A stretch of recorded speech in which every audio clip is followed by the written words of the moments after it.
Isang mapagpalang araw po mga kaparehas.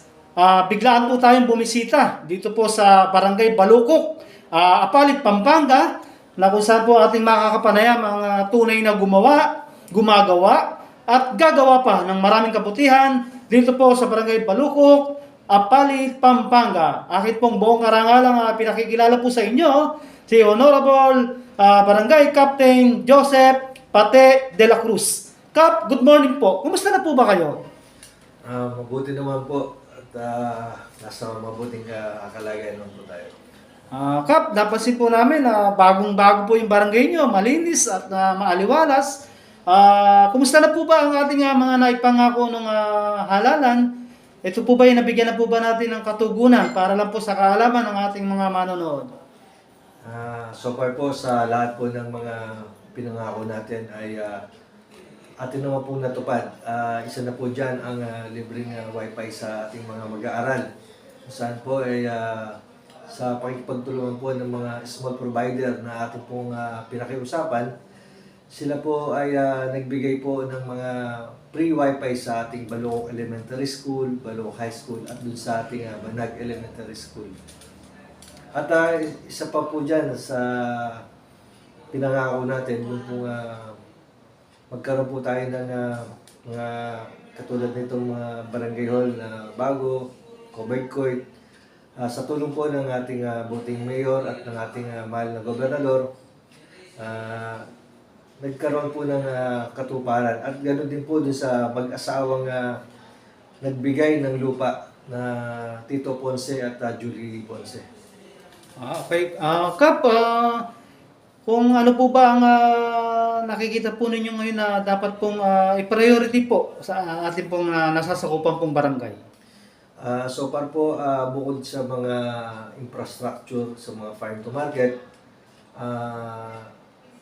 kami po nila Mayor at ng Sangguniang Bayan ay bumubuo po at bumubuo ng proyekto na pang public safety, kung saan po magkakaroon po kami dito ng police outpost, Bureau of Fire na isang truck, tsaka MDRRM, at kung ano pa po mga ibang ahensya na pwede namin makasama in terms of peace and order. Kasi po, literally, yung pong barangay namin ay napakalayo doon sa mismong bayan. Kung saan po pagka nagkakaroon po ng kailangan pong responde ay medyo nagtatagal pa po ang mga Bureau of Fire o mga kapulisan. Kaya po, yun po ang aming inuuna sa kasalukuyan para anytime po na magkaroon pa ng mga hindi magandang pagkakataon na gano'n, nandito na lang po sila sa aming barangay. Opo. For safety po ng ating mga mahal na kabarangay. Opo. Kapitan, kung nanonood po ba yung ating mga mahal na kabarangay dito po sa Barangay Balukok, it's your time po. Mensahe po para sa kanila. Yun po, katulad ng nasabi ko, sa ngayon po, ang prioridad natin ay ang pang-security. So, ako po ay nananawagan sa lahat po ng aking mga kabarangay na bago po sila matulog sa kanilang pagpapahinga, ay siguraduhin po muna nilang nakalak at secured ang kanilang property upang kahit po papaano ay hindi sila basta-basta magawa ng masama o mapasukan ng mga masasamang loob. Kumbaga po ay tulungan po nila kami sa ganung pamamaraan. Kami naman po, sa abot ng aming makakaya, 10 ng aking mga bantay bayan, ay ginagawa po namin ang pagro-ronda upang kahit paano po ay mapigilan yung pong mga masamang loob na nagbabalak na gumawa ng di maganda. Sa kasalukuyan po, ang problema lang kasi namin, sir, dahil nga po kami nasa boundary, gitna po kami, maraming lusutan at napakalawak po ng aming land area. Kaya minsan po hindi po lahat na tutugunan yung mga ganung bagay. Kaya po sakali, kung matutuloy yung public safety na pinag-usapan namin nila Mayor, ay malaking tulong po ito. Lang po.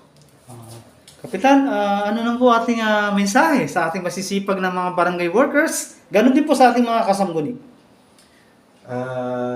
sa mga volunteer po natin, ako po ay taos-puso nagpapasalamat sapagkat kung wala po ang pusong pagsiservisyo, yung pagiging volunteerism, ay sigurado naman po hindi sila magtatagal sa kanilang mga gawain katulad po ng mga BHW. Kung saan ang kanilang tinatanggap na allowance ay napakaliit lang po. Pagkos alam naman natin na ito hindi sasapat sa pangangailangan ng kanilang pamilya, pero mas pinipili po nilang magbigay ng serbisyo dahil sa pagmamahal nila sa kanilang mga kabarangay. Kaya ako po ay taos-puso nagpapasalamat sa inyo. At sana po ay ipagpatuloy niyo po ang inyong mga magagandang gawain. Kap, meron po ba tayong mensahe sa ating mga iginagalang na mayor at sa ating gobernador? Gusto ko pong samantalahin ang oras na ito upang personal ko pong ibigay ang pasasalamat sa ating butihing Mayor at Vice Mayor, Mayor Jun Titanco at Vice Mayor Peter Nucum sa kanilang walang sawang pagsuporta at pagbibigay ng mga proyektong talaga naman nakakatulong sa aming mga kabarangay. Ganon din po sa aming pinakamamahal na gobernador, Nanay Lilia Pineda, na kung saan ay birthday niya po sa February 20. Maraming salamat po sa pondo na inyo pong inilaan para mapatayo po itong aming barangay hall at aming Quebec Court. At ganoon din po, muli sila po ay nangako na pagpapatayo po ng bagong health center. Dahil nga po sa malawak po ang aming barangay, minabuti po nilang kami ay bigyan ng panibagong health center. Maraming salamat po sa inyo, Nanay Gob, Vice Gob Delta, Mayor Jun Titanco at Vice Mayor Peter Nucum at lahat po ng Sangguniang Bayan ng Apalit. Maraming salamat po. Wow! Napakagandang mensahe ng ating tunay na gumagawa at gagawa pa ng maraming kabutihan at malasakit dito po sa Barangay Balukok na si Ginagalang, Punong Barangay, Joseph Pate de la Cruz. Buhat po dito sa Barangay Balukok, Apalit, Pampanga. Ito po ang inyong kaparehas, Chris Castro reporting. Mabuhay ka, Kapitan, hanggat gusto mo. Maraming salamat.